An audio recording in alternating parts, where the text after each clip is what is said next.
धर्म, श्रद्धा आणि धार्मिक स्वातंत्र्य. आपल्याला माहिती आहे की प्रत्येक नागरिकाने आपला धर्म हा जोपासला पाहिजे. प्रत्येकाच्या धर्माच्या चाली असतील, रीती असतील, प्रत्येक धर्माच्या या वेगवेगळ्या आहेत. मात्र ज्यावेळी समाजामध्ये धर्माचा विषय येतो त्यावेळी ते प्रकरण मात्र अत्यंत संवेदनशील होतं. असंच एक प्रकरण सध्या पुण्यामध्ये देखील चर्चेला पाहायला मिळते. एका धार्मिक कार्यक्रमाच्या माध्यमातून धर्मांतर झाल्याचा आरोप देखील या कार्यक्रमामध्ये करण्यात आला. हे प्रकरण आता नेमकं एकंदरीत हे वेगळं प्रकरण देखील झाल्याचं समोर येते आणि नेमकं काय प्रकरण आहे जाणून घेऊया या व्हिडिओच्या माध्यमातून. गुरुवार पेठेमधील पवित्र नाम देवालयामध्ये 7 ऑगस्ट रोजी एका धार्मिक कार्यक्रमामध्ये ब्रिटिश नागरिकाकडून म्हणजे ज्यांची बिपश म्हणून अशी ओळख असलेले पंकज जेम देवनूर यांच्यावर धर्मांतर करण्याचा प्रयत्नाचा आरोप देखील करण्यात आला. आणि विशेष म्हणजे पोलिसांना अद्याप त्यांना अटक केलेली नाही आहे आणि त्यांनी अटकेपासून संरक्षण मिळावं म्हणून त्यांनी पुण्याच्या कोर्टामध्ये देखील धाव घेतल्याचं पाहायला मिळते.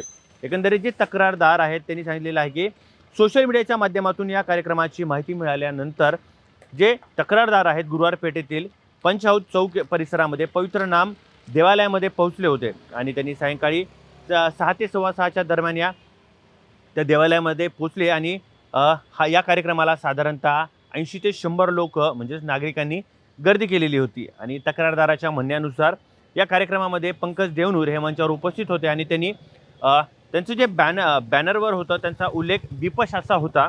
आणि तक्रारदार नमूद करण्यात त्यांनी असं सांगितलेलं आहे की या कार्यक्रमातील स्वरूपावरूनही तक्रारदाराने गंभीर देखील आरोप केल्याचं आपल्याला पाहायला मिळते.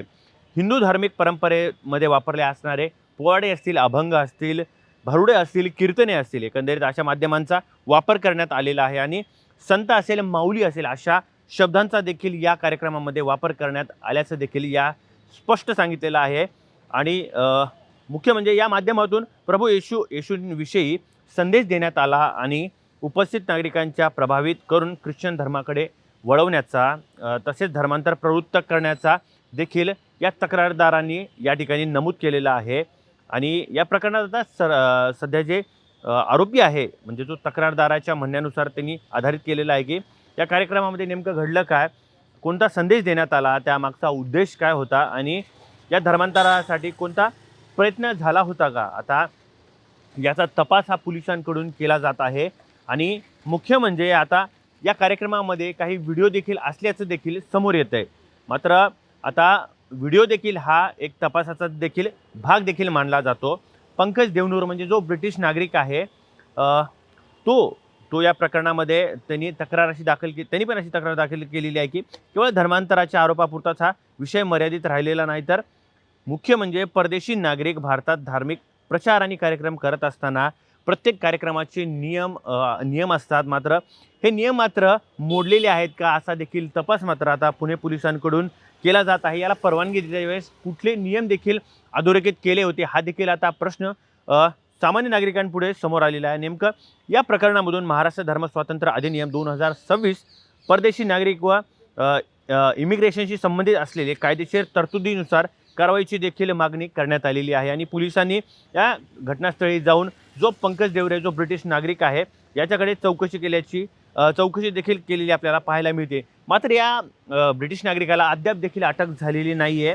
आणि आता हे प्रकरण महत्त्वाचं वळण घेऊन एकंदरीत आता हा जो पंकज देवनूर आहे यांनी पुणे सत्र न्यायालयात अटकपूर्वी जामिनासाठी देखील अर्ज केला होता. मात्र या त्यांचे जे ॲडव्होकेट आहेत विजय ठोंबरे आणि ॲडव्होकेट रुपाली पाटील यांनी हा अर्ज दाखल केलेला आहे. आणि त्यामुळे आता न्यायालयीन अर्जावरती आता प्रक्रिया सुरू आहे. पोलिसांकडून आता कुठले मुद्दे सादर करणार, कुठले पुरावे देखील सादर करणार आणि नेमका तपासामध्ये आता कुठल्या बाबी देखील समोर येणार हे देखील आता याकडे सर्वांचं लक्ष लागलेलं आहे.